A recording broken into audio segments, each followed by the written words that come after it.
Hi guys! So I have another story here for you called Wheedle on the Needle.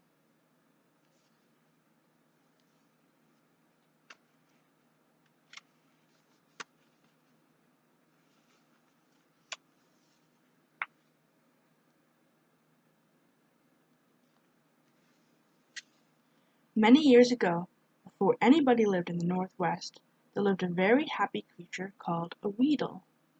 He was big, fat, and had a very large red nose. All day long he would play tag with the other animals of the forest, or just sit around sniffing flowers.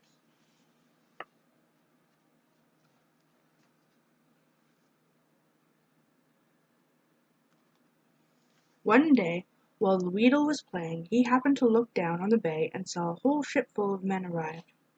They immediately set about building and clearing the ground. As they worked, they whistled. The more they worked, the more they whistled. And all that whistling sound hurt the poor Wheedle's ears, for he was very sensitive to whistling noises.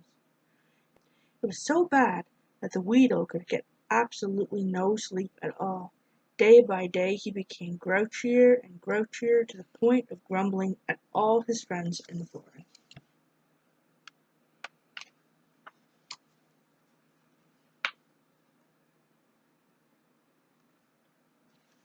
Finally, the Wheedle decided he must put a stop to all that whistling. He thought for a moment and then realized that if all those men didn't have all their tools, they wouldn't be happy and therefore wouldn't whistle. So that night he carefully stole all the tools. But the next morning the men quickly made new tools and started whistling all over again.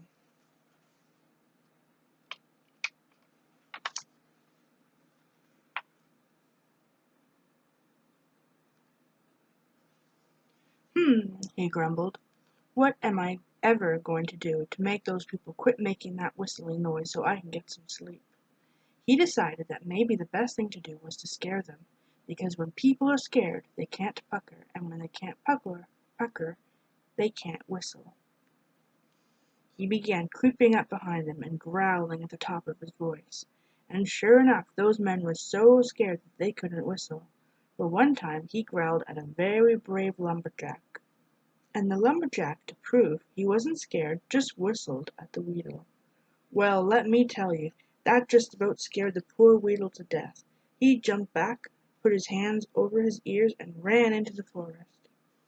It was then that the Wheedle knew he could no longer live near the bay, so he packed his belongings and moved away.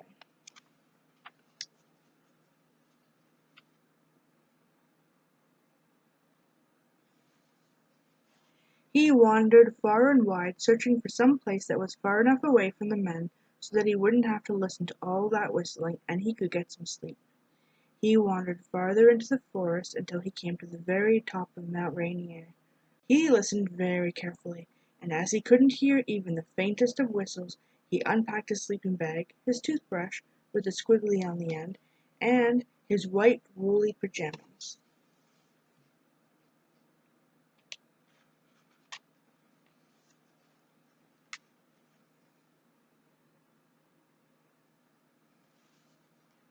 He quickly brushed his teeth, dressed in his pajamas, hopped into his sleeping bag, and fell asleep. He slept so hard that his big red nose went on and off just like a blinking light. But that didn't bother the Wheedle, and he slept and he slept. In fact, he slept for many, many years undisturbed high on Mount Rainier. One day, years and years later, the Wheedle began to toss and turn in his sleep. Suddenly, he woke with a start.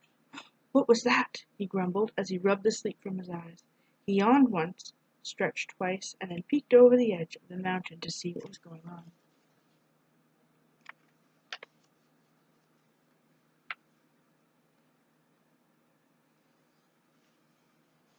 There, much to his surprise, he saw that the men had continued to build over the years and now had built almost to the edge of the mountain.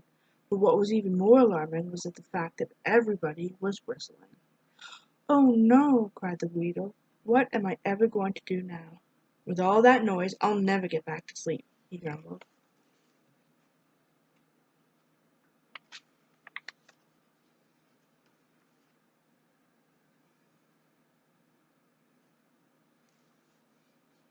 The Wheedle began pacing up and down the mountain, mumbling and grumbling all the while.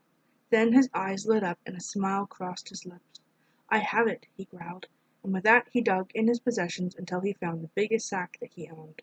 Then he went to the very edge of the mountain, and by standing on his tiptoes, he reached carefully into the sky and grabbed a cloud. Very gently he started stuffing clouds into the bag until he had it as full as he could get it.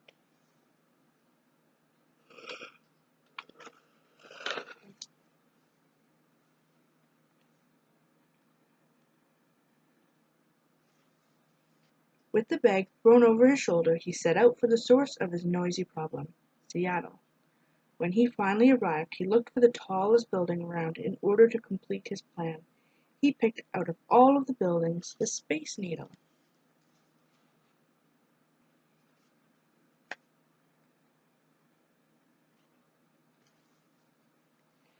He carefully climbed to the top and gently laid down the bag of clouds.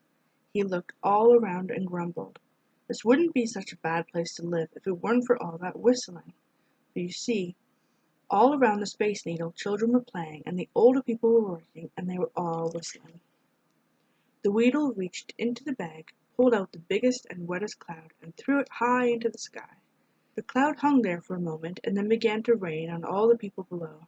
Now people in Seattle like the rain, and rainy days are fun, but it's very hard to whistle on rainy days because your lips get so wet. "Ho, ho!" shouted the Wheedle. "Now I shall have some peace and quiet." With the rain falling all around him, the Wheedle stretched out on the top of the Space Needle and once again fell fast asleep.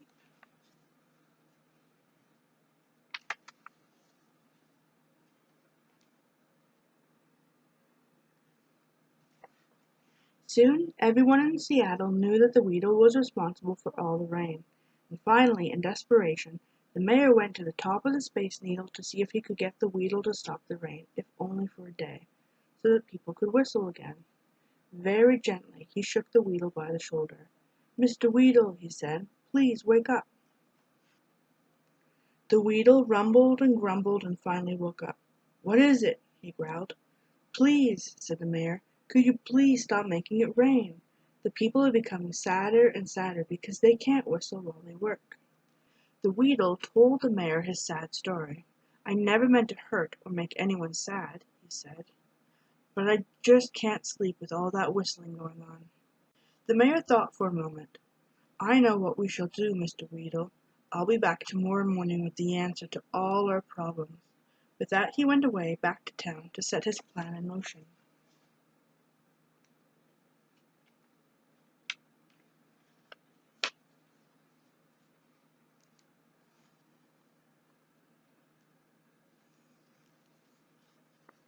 The mayor quickly called all the sailmakers in Seattle, and he had them bring all the cotton they could find to the Seattle Center.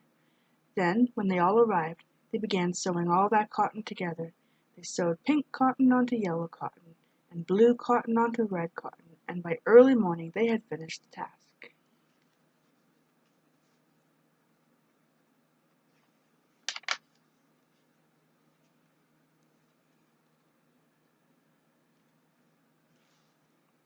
Then, all the people of Seattle, with the mayor at the lead, marched to the Space Needle and the sleeping Wheedle. They all stood around as the mayor once again woke the slumbering monster. "Huh, what is it?" the Wheedle mumbled as he woke. "Ahem," said the mayor as he cleared his throat. "Mr. Wheedle, as you can't sleep with all the whistling, and all the people of Seattle are sad when they can't whistle, we hereby present you with these earmuffs, so that you may sleep in peace." With that he gave the Wheedle the biggest, most colorful pair of earmuffs you have ever seen. The Wheedle placed them over his ears and smiled for the first time in years. The people were so happy they began whistling with joy. But the Wheedle didn't mind because now he couldn't hear it. He slowly folded the bag of clouds, and with the bag as a pillow, fell fast asleep. And he slept so soundly that once again his nose began to blink.